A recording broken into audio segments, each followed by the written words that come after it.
Hey everybody, welcome to Unfinished People. It's Chad and Brandon again. And this past week, we were texting with each other, and I'm just going to read the text so everybody can kind of see into our lives a little bit. First, I would have to say that I am a pretty quick texter. If you text me, I respond. But Brandon lives sometimes in a world where there's 1,000 things swirling around his head, and I'll text him, and it'll be days. Just kidding. Well, but sometimes it will be a little bit of time before I get a response. a day is like 1,000 years. That's right. That's right. But I texted, I said, hey, what are we doing? What would we switch back and forth on things that God puts on our hearts to talk about. And so the first agreement between the two of us was we would try our best to avoid the topic that has been just everybody's world for months and months, which is a certain event that happened last week. So we're going to avoid that. And what event? Yeah, right. Was it when the Chicago Bears fired their offensive coordinator? Because that was glorious. There you go. Thank you, heaven. Man is so involved in the Bears. Yes. Yes. If he cares about the birds of the field, why not the Bears? The Bears of Illinois. So how much more will your Heavenly Father not care for you if he cares about the Bears? I feel like we're going down a dangerous road. Bears fans may say, I don't think he cares about us. That's true. That is true. We are definitely in exile. Yes. We're learning our lesson. That's what it is. And it's Bears Packers week. So just had to, we're feeling it, man. We're feeling it. We're going to get crushed again. Brandon and I have a mutual friend named Molly Dahl who is quite the Packers fan. And it's very fun to. And without fault, every year, twice a year, at least twice a year, I get text from Molly. It's when the Bears play the Packers. Yep. Always. Reminding you that Jesus cares about the Packers and not the Bears. Yes, essentially. Yeah. All right. So no, it wasn't that event, but we're still not gonna. We're gonna avoid the E word from last week, and I said, all right. So what are we gonna talk about? And so here's what you said. I want to talk about rest and rejuvenation. I want to explore Psalm 23. Green pastures, still waters. How do I get there? What do I do to get there? Why do we need it? Just that overall sense. And I was resonating right away, which I just said, love it. I need it. I want to get there. So the first thing I thought about was, I don't know if you feel this way. Usually it happens on Saturday night for me, but the nights before I have to preach, and if I'm anxious about it, or worried, or just some big thing the next day that's going to happen, I am so in need of rest. And so I'll even go to bed early or on time. And I lay there and all I can think is, I need rest. I need rest. I have to go to sleep. I have to go to sleep. And I can't go to sleep. Yep. It's almost like the harder I try to rest, I'm unable to. So that was a good setup for, here's this deep need, but we are, so in need, but unable to get there. Talk about that from just your 35,000 foot view first. What do you think's going on personally, and even in culture where there's just this massive need for rest, but nobody's really actually able to do it or get it? Yeah.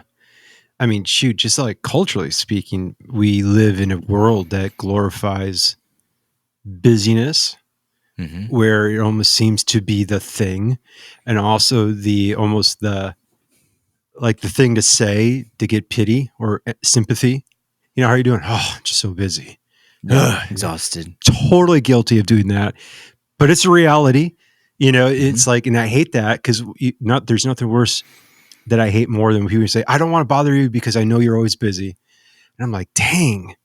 Like they just don't assume that. Like they must be getting that from something I say or do. But it's like, it's part of our culture, you know? And there's the flip side where where maybe like the rest could be like culturally speaking, almost like lazy, Mm-hmm. almost seen as like a detriment to that. And it's just, and it's not maybe like even just like physical busyness. There's like that mental and emotional exhaustion and constant going. Like, how do you get Mm-hmm. home and turn off the things when we're connected to these devices that are always there? Especially like, let's just say the last 3 weeks with I know we're not saying the E word, right? Yeah. When the election was happening, it's like how many of us were like doom scrolling, constantly Right. looking and this, and then putting it down, and then your mind is just battling worry and anxiety and fear and all of the emotions and all those types of things. It's like then you try to go to bed and you almost like wake up immediately, and unfortunately, so many of us, the first thing we do is we grab the phone and we go right back at it, and we're Yeah. starting off in that way. So it's like that is not good, and I, Mm-hmm. I actually saw in your notes.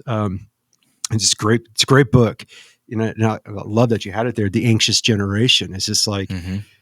analyzing and seeing how our society and culture is conditioning people to Yeah. feel this constant sense of urgency of like connected or missing and FOMO and all the other things that are there. But that's not how God created us. And so that's where I was like, man, we know that rest is essential. And if like this is Mm-hmm. where like I love Psalm 23, it is it's these like powerful verbs. It's like the statement in the beginning is like, the Lord is my shepherd, I shall not want. So just thinking through that concept as a sheep with a shepherd, he leads, we follow, he directs. But it's these words here, like he makes me lie down. He leads me. He restores my soul. He leads me.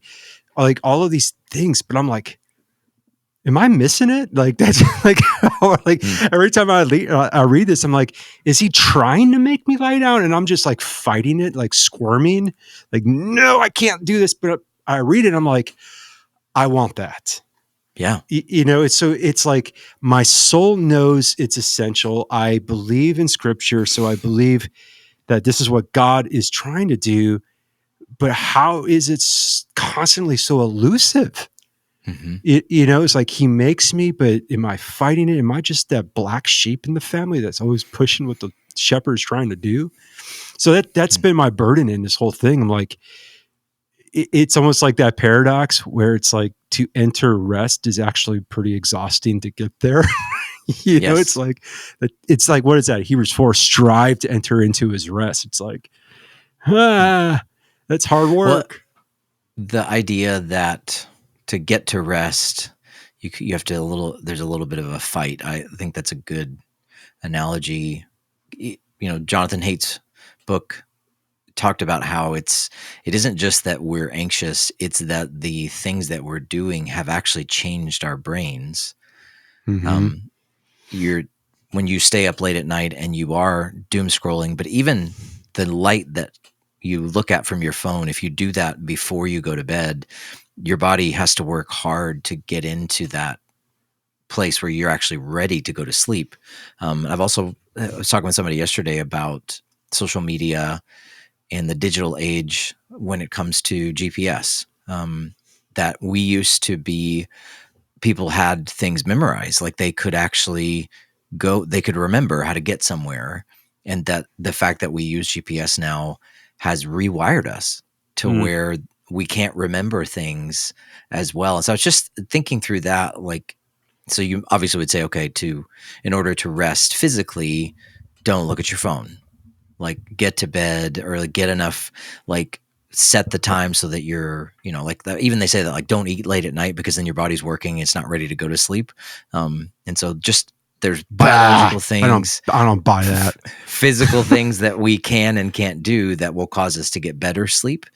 And so then if we go to a spiritual side of things, thinking about coming to Jesus, I know even in the morning when I sit down, depends on what happened the day before. It depends on what I'm thinking about and what I'm about to face, whether or not my ability to sit there and rest for 20, 30 minutes with him is going to really happen. I would say sometimes it's like, this isn't happening. Like I'm sitting, trying to focus, trying to just sit still and it's the assault of information and anxiety. It's just coming at me. Um, as we think about those, we know like the normal kind of societal cultural causes. Um, what do you think's happening on a spiritual level, as kind of getting into a little bit of spiritual battle stuff, but also fallenness and human condition? Like, why did Jesus know why was that his go-to? Come to me Yeah. and rest. Like, Yeah. instead of, I mean, he could just say, come to me and get saved and have your Do your pathway thing. to be with me. Yeah, you'll be okay. But it's come, and I think it's this like ongoing, kind of like Paul's thing about being filled with the Spirit. We know it's being filled all the time. What did he know that we don't necessarily pay attention to, that what's happening in the Spirit? Yeah. I mean, you go all the way back. Like, why did God create a Sabbath? Like, Mm-hmm. it's like all the way from the very beginning.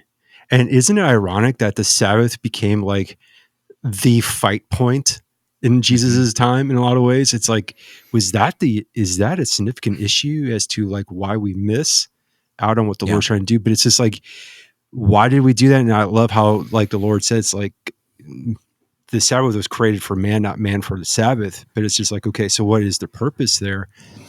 And I think that's where it's just like just slowing down to be reminded of who we are, our Mm-hmm. position, who he is in the order of all things. Like that, it's so important. And that's where I'm like, okay, he gave us these rhythms, clear defined rhythms of work, Mm-hmm. rest, work, rest. And even in the Old Testament, there's like that. It's further, it's like expanded out until like 6 years, 7 years, 70 years, like all like the year of the Jubilee. And it's fascinating how God designed all of that. It's so part of us that I know when I am constantly going and going and going. And it's not like, honestly, for me, like my exhaustion is less and less, I'm going to say, physical exhaustion as it is more just spiritual and Mm-hmm. emotional exhaustion. And in fact, it's those things that are happening inside of me that causes me to do the physical work. And so I could Yeah. just avoid those things and not have to deal with it. It tends to be loud when I'm just sitting still. So I don't want to sit still. So I just do things. But it's like, how can you truly find those fruitful moments of abiding in Christ if you don't actually pause to Yeah. rest and reflect? Like, how can you truly appreciate and remember our Father who's in heaven? Like all those types of things. I think of Deuteronomy chapter 8, when it's like, you're going to go into the promised land, inherit all these things. And that there's that line and it says, but don't forget that it was I who did this. Mm-hmm. You're entering in this land that you didn't earn, you didn't work for. It's something you received. And I think more often we don't Sabbath, the more Mm-hmm. prone we are to forgetting. And the more prone we are to forgetting, the greater the deviation comes from being near the Lord. And at least I find that to be the case. And then there's like that religious spirit that's pretty much Yeah. part of it, of, okay, so now I got to do things. Oh crap, I haven't been with the Lord. Let me try harder and I'm going to work. I'm going to do this, or I'm Right. going to try to conjure up my faith, or I'm going to try, it's like that Sabbath is meant to remind us of, Hmm. I am who I am because of God's grace. And that's where it's like that Hebrews 4 of like striving to enter his rest. It's like, to me, like, I think we It's talked such about a that a weird while ago. phrase. Yeah, It it's such a is. weird phrase. It's like fighting to believe the truth. It's like, it Mm-hmm. is. It's such a paradox. But if we don't do that, we will find ourselves in that religious spirit, without a Yeah. doubt. You mentioned Sabbath, kind of the origins, and there's been something I've learned over the last few years. It's been to look at the creation story more from a spiritual formation category, story beginning, identity, around worship and around like being close to him, more so than the security cam footage of the opening moments of the tick of the clock. And that one of the things that people have pointed out in some of the readings is that you have the Sabbath, So if everybody that's arguing for the 24-hour days, the only problem is you get to the Sabbath day and it never ends. It doesn't Mm-hmm. say it's over. But the other part that was new for me, and I think we did discuss this, or like sometimes my conversations just blend together too much, but it's the idea in Genesis 1 that it actually says there was evening and then there was morning, and that was a day. And that it actually began with rest first, Mm-hmm. and then it went. So it wasn't like, hey, it's morning, it's day, let's get to work, and then we'll get to rest. It actually, the way the creation story frames it is there was rest, and then there was movement, and there was Yeah. activity. And it's almost like it's the de facto starting point for God to be active in you, which I think helps to frame it for me that there is a divine initiative Yeah. to our rest, rather than, I've got to just get myself together before I can finally rest in Jesus. Yeah. It's like, it's fascinating you bring that up because when, I don't know if you remember this, like, or have experienced this when you were in Israel, it's like when they Mm. were preparing for the Shabbat, like they would Yeah. get everything done the night before. So that way they can truly just rest. It's Yes. like nothing was carried over. And it's like,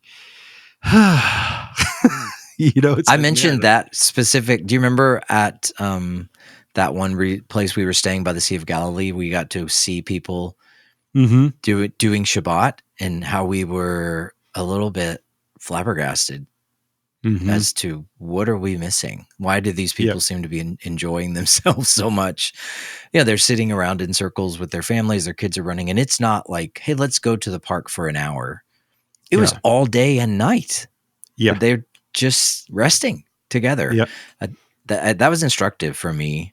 And also I had a little bit of, man, why don't I know how to do this? Or why can't we figure this out? Mm-hmm. Yeah. We were missing it. And there's the flip side where I'm like, man, why are you wasting your time?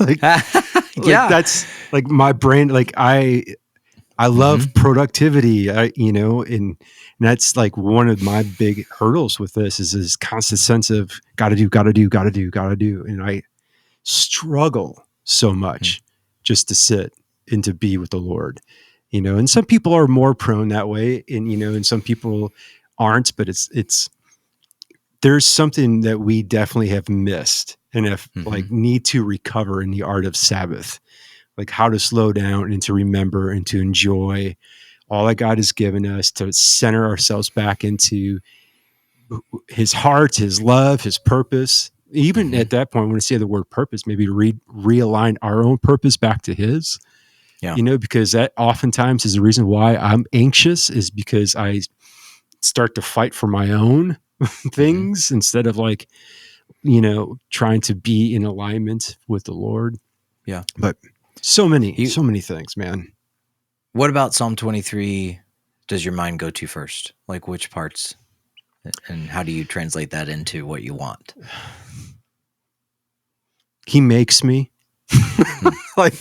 like, honestly, I'm like, Lord, could you please? Like, that's where I'm like, I, I, I want that, Yeah. or like maybe now it's actually, as I'm looking at the verse, I'm feeling a little bit convicted of going, maybe I just don't recognize him as my shepherd, because that phrase, I shall not want, is almost a Hmm. posture of rest.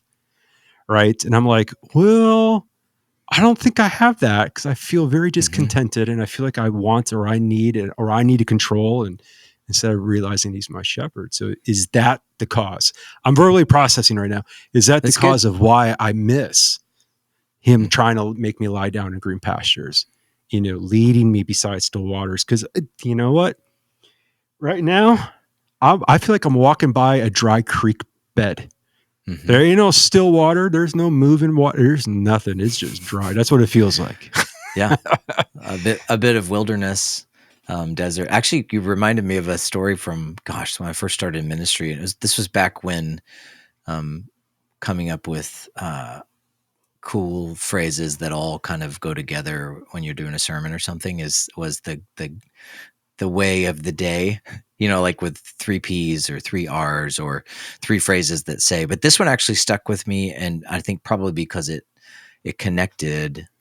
This guy, he's actually a missionary in South Africa. His name's Neil Gooch. He was a friend. He was college pastor, and I was in student ministry youth. And he talked about the concept of most people in the world don't want anything from God. Like if they're in their place of being lost, they're saying, no, I don't want anything from you. I don't want to talk to you. And so then when the Spirit begins to awaken you, it's not like your desires are completely formed and pure to where you're like, I get it. I just need rest. I just need to be with you. And so he phrased it, I want to. And I think a lot of people are there in their walk with Jesus where they know they like, maybe even with this, they hear, I should find rest in Jesus. I should strive to enter that rest.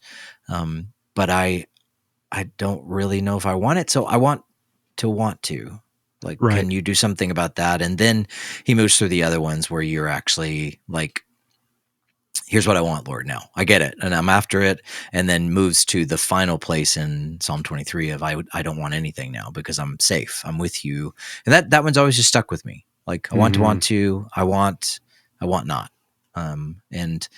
But Psalm 23, while it is the comforting psalm that is read at funerals, I have to admit that the two parts of it I do not like. The table in the wilderness. Why? Let's do a table in a nice place. Right. Let's do a meal when it's nice. Like, why do we have to eat here? And then the valley of the shadow of death. I'm like, well, yeah, no thanks. Like, let's stay in the mountain of the light of life. Like, let's stay away from the valleys and the shadow. But I mean, David was tracking something there in his own experience. But what do you think about those two things that I don't like? I'm lobbying for a retraction. Just kidding. But what do you think? I think it flows where it's just like, even though, right? Mm-hmm. Like, there's rest in the midst of it. It's like, if I'm going to declare it, he's my shepherd and I shall not want.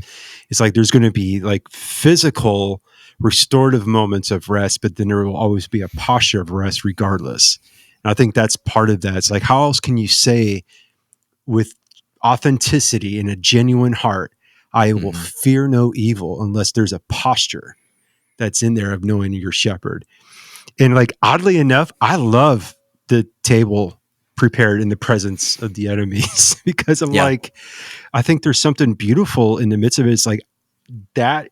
I don't have to deal with that. And like I'm able to do it in the midst of the opposition. Like, in this hardship, in this difficulty, I'm still able to enjoy what the Lord prepares before. So it's like, in the presence of the enemies, I'm able to still feast on the Lord, Yeah. But to me, I'm like, you can't say those things unless you understand that posture and understand that there's moments of like, this is the part where I was going to lead into. I was like, I think there's also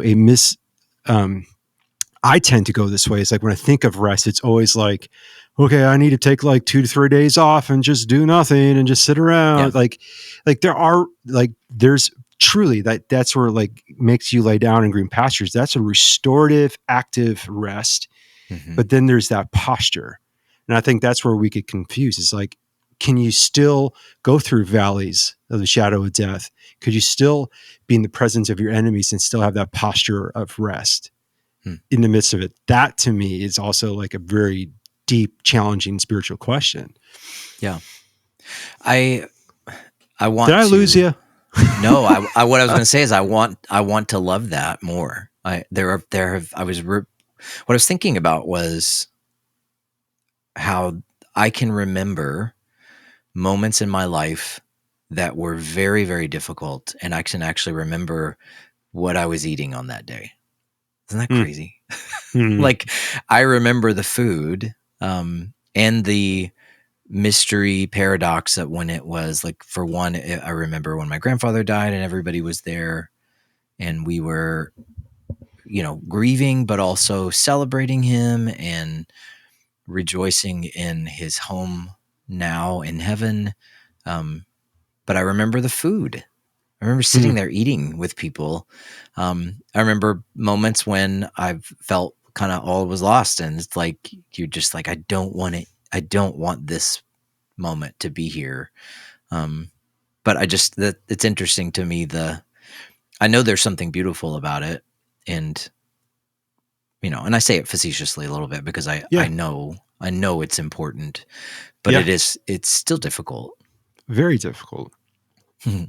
Very I found difficult. I mean, it's like there's part of me that goes, yeah, I'm just saying it because I know the right answer to say, but I'm like, yeah. man, it's not a normal experience to feel that, and that's where I always go back to kind of what you were saying. It's like I shall not want. I want like I want not. Yeah. And that's where I'm oftentimes I go, man, is my struggle with rest really rooted in a place of discontentment? Hmm. Like is there I mean, obviously I'm being rhetorical, like a rebellious spirit that's in there. It's like, no, I don't want this. I don't want to surrender. I want to go for this. I want that. Is there places of unbelief in the valley of the shadow of death where I don't believe he's a good shepherd anymore? Hmm. Because it's like he intentionally led me there. I'm like, well, you're a jerk. Yeah. It's like, is that the problem? Am I just like Mm. pretty entitled and spoiled where God has to always be good the way I define good? But Hmm. Well, I mean, how amazing too. Like what we would say is the worst and the best event in history was a meal preceded it with mm, friends and deep compassion and love from Jesus. And it wasn't just about feeding their bellies; it was about feeding their souls, and it was about connecting to this Passover for the whole world ultimately. But it was around a meal. yeah. I think it's an interesting. So the table it connects, but it's probably that normal thing that we have of I wish it wasn't this hard. I wish it wasn't so hard Hmm. to find rest. I saw this guy's a quote today. He said his name's Anthony Bradley. I think he's a professor, maybe a pastor, but he just said, I'm not a New Testament scholar, so correct me if I'm wrong, but it seems that Jesus' primary forms of self-care were prayer, saying no to people, and hanging out and eating food with friends. I just like love it. Like prayer, nope, I'm not going to go there, and I need to go hang out with some people and eat. But even if you think about that concept of usually if you're using the term self care, it's adjacent to rest to me. It's I need to Hmm. take care of my heart and mind and body. And so I just love that. I think it's true. And then this one guy commented on his post and said, and walking. Jesus Yeah. walked a lot. That was awesome. I was like, he did. He would remember like he would disappear. I still remember you teaching in Israel, in Galilee from the up there on the mountain, and all around those hills is where Jesus would disappear Hmm. and go to be with the Father and go to hang out. And it was communion, it was feasting, but it obviously was both labor and rest. What he Yeah. was doing in those moments. Um, I've so the Old Testament passage that I grabbed seems to go with the make me part of Psalm 23. Elijah, 1 Kings 19. Hmm. Uh, and wasn't it preceded by the Carmel, like Yeah. Baal, prophets of Baal? So he's the hero. He's like superhero Yep. prophet. Like all these people, cutting themselves and yelling and screaming and all this. He just waits and waits and waits. And then God comes through, burns up the water, burns up the rocks. And it's like the true God is here. And so then I love how it's like it just says he was afraid. So Ahab told Jezebel everything that had happened, how he'd killed all the prophets. And so Jezebel said, I am going to just ruin you. And he's afraid and he runs. Um, and then he says, Lord, I've had enough. I am just, and he voices it. I think a lot of us would say this maybe in other a little more measured words, but we for certain have felt these thoughts. I've had enough. Lord, I just want to be done. And he Hmm. actually says, take my life. So he lays down and sleeps under this tree. And I kind of love this. This angel, if anybody's interested, 1 Kings 19, this angel wakes him up and says, "Get up and eat." He looks, and there's this loaf of bread and a jug of water. He eats and he drinks, and then goes back to sleep. Second time, the journey's too much for you. Get up and eat. And I remember a guy named Bob Sorge talking about this, that of all the things that God could have said to Elijah, like, "Hey, what is wrong with you? I just did this huge thing." What he says is, "Hey, you need rest. You need to eat. You need to," and lets him sleep and lets him rest. And then, okay, now get up. And then that moves into that awesome moment where Elijah doesn't see the Lord in the wind or the earthquake, but it's in that really small voice. And I'm very encouraged by God's response to Elijah's fear and his literal mountaintop experience. Then he's down in the deepest of deep, the valley of the shadow of death, where he doesn't even want to live anymore. And that God would say, "You should rest. You should eat." Yeah. I think that's so cool. Like, that shows the compassion and the grace of God. And so, I mean, I guess if I was encouraging people, even in their own efforts to try to find it, is to realize that he's just so good. He's so compassionate towards us. You mentioned the Hebrews passage, that he understands. He's not able to. He can sympathize with us because he's been through everything we've been through, yet without sin. And so, yeah, maybe God is saying that to us collectively. Like, I don't need you to be this superhero for me. I need you to rest. I need you to eat. I need you to, be with me, listen for me in the stillness and in the quietness, not in the crazy big moments. Yeah. Yeah. There was one of the things that I love about the story. I'm reading your notes, trying to get my eyes around the purple. Yes. He put it in purple. Just so you know. That. Yeah, I know. I'm just too lazy. Was the, there you go. I feel like he said it twice. It didn't change on my side. It's the phrase of, like, "What are you doing here, Elijah?" Mm-hmm.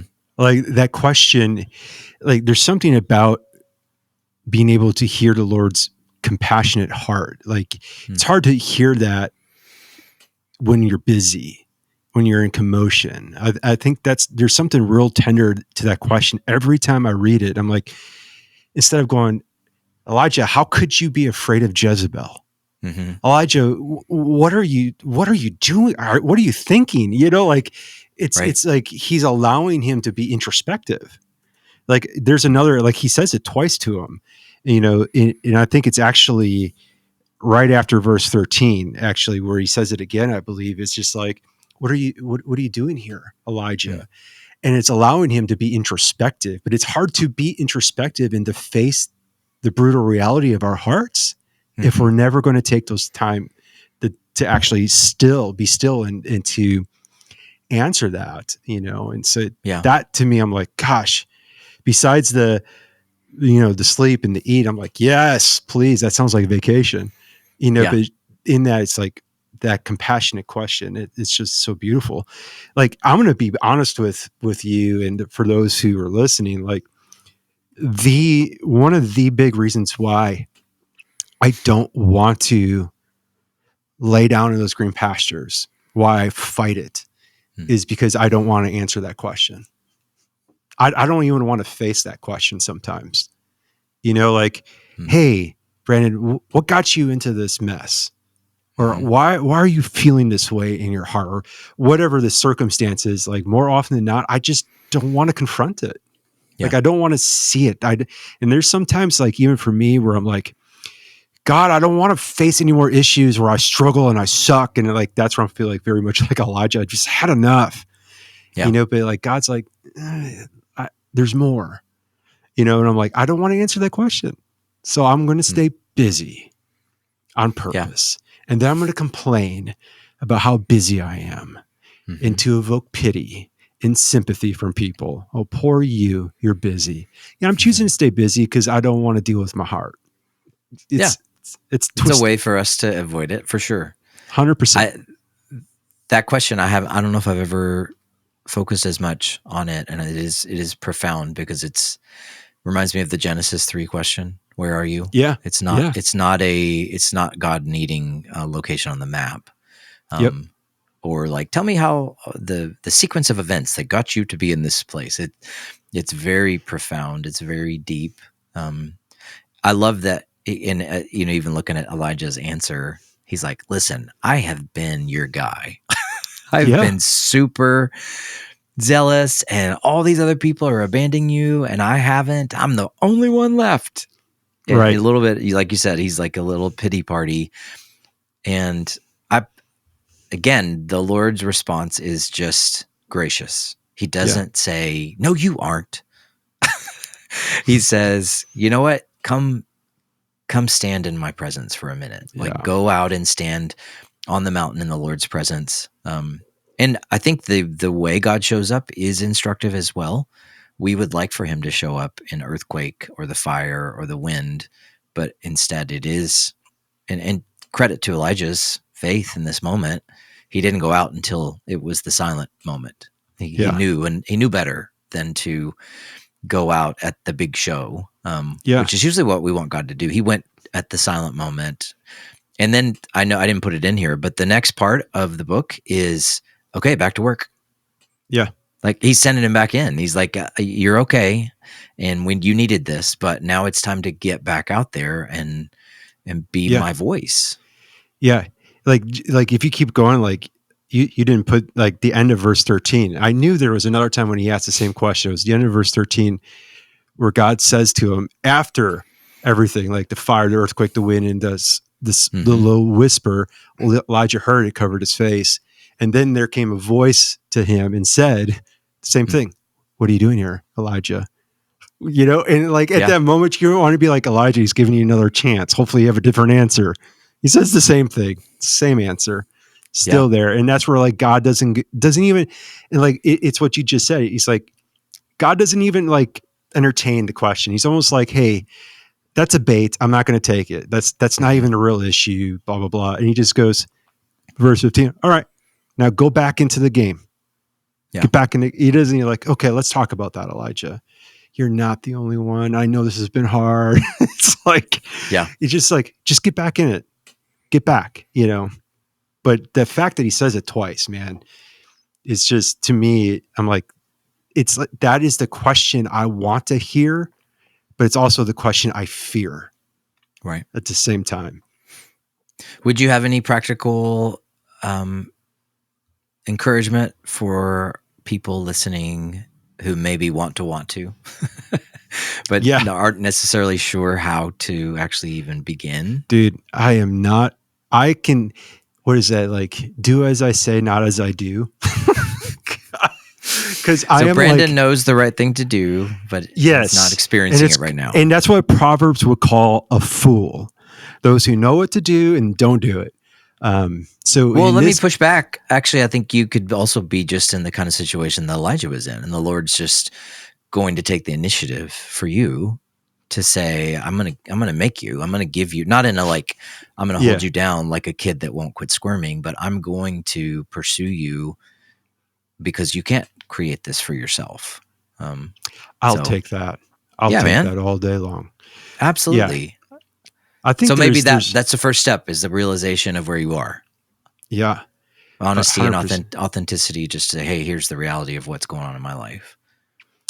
Yeah. I think a good step is to asking yourself the question, why is rest so elusive? Like in it's so tempting just to look at our schedule, but it's just like we fill that schedule in a lot of ways. Like there's some things you can't, say no to, Yeah. work or what have you.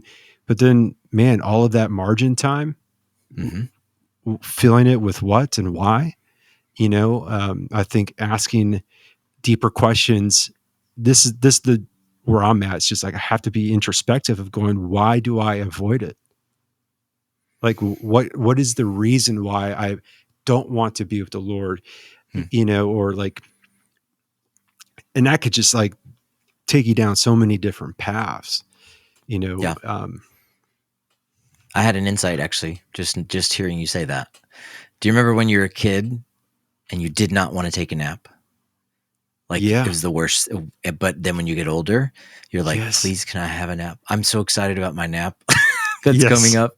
I wonder if there's a correlation to spiritual maturity, Hmm. that when we are kind of in the earlier phases of growth, um, as you move further in your walk with Jesus, not in a merit kind of sense, but just in the longer you've been with him, the more you've been through, it becomes where you kind of learn the rhythms. You learn the Yeah. rhythm of grace and of rest, so that it's not, I don't want to do that. I don't want to be Yeah. forced. Yeah, I just thinking about that as you said what you said. Yeah. It's so like, I don't have any like best practices of going like, hey y'all, here's what you should do to get into this posture of rest. I'm more of the thinking through the whys in our Mm-hmm. present scenario situation. So it's like, what's that verse? And let the peace of Christ rule or Mm. guard your hearts. Yeah. And so it's like, it's really hard to let the peace of Christ guard your heart if you're overwhelmed and anxious Mm-hmm. and exhausted. And so it's like, when was the last time you actually experienced the peace of God? Mm. And so like, that's where like I find myself right now just going, okay, why do I feel anxious? Why do I feel always exhausted? Now, part of Mm-hmm. it's just life, but I also know there's a disconnect. Yeah. And like, what do I need to do to adjust it? Why am I here? Why am I in this state? It's the question that God asked I Elijah. only because I've learned to do this, and I know when we get to talk to people and they trust us with what they're going through, one of the first things that the Spirit prompts me to say, and I would say this for Boom anybody that's, shakalaka. yeah, that. Sorry. And they respond so well to when I do that. No, what he prompts me to say is, Oh, it's okay. Yeah, I'm sorry. you're cutting yourself up there. He prompts me to tell them it's okay to be where you are. That you Hmm. don't have to kind of work yourself up into this place of positivity or saying the right things. It's almost important to do the opposite, to actually say to him, I'm pretty I'm pretty exhausted, and I'm actually not really wanting to try to figure this Hmm. out. Yeah. Um, I think I mentioned this in one of our podcasts, but it's kind of become a regular prayer of mine when it's a bad day, it's difficult, and I finally try to go to sleep and I can't get to sleep and I'm praying. The prayers are pretty staccato and erratic, and it's a little bit like I'm rattling off, well, there's this and then there's this and just a bit of an edge in my voice. But what I'm doing is I'm throwing it at him. Like Hmm. I'm just saying, take it. So here, take this too. It's the same thing I was struggling with a week ago. It's the same thing. So obviously I've made no progress, but here, take this, and you're going to take this and take this. And then I find myself softening and also at a place of saying, you know what? I feel very broken in this Hmm. inability to find rest in you.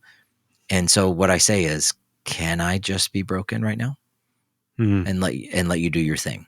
And that's helping. And I give people permission to do that. And when I talk and I say, yeah, you look at not just David saying, I don't want anything. You look at him in other Psalms saying, hey, where are you? Why aren't you showing up now? You used to. Yeah. Yeah. So Psalm 23 has to be paired with his other Yeah. Psalms of lament and struggle. But I think it's a good start, is just to at Yeah. least that place of honesty. Yeah. And at some point, yes, sit with him, like Hmm. hang out with him. Ask him to tell you what's true again.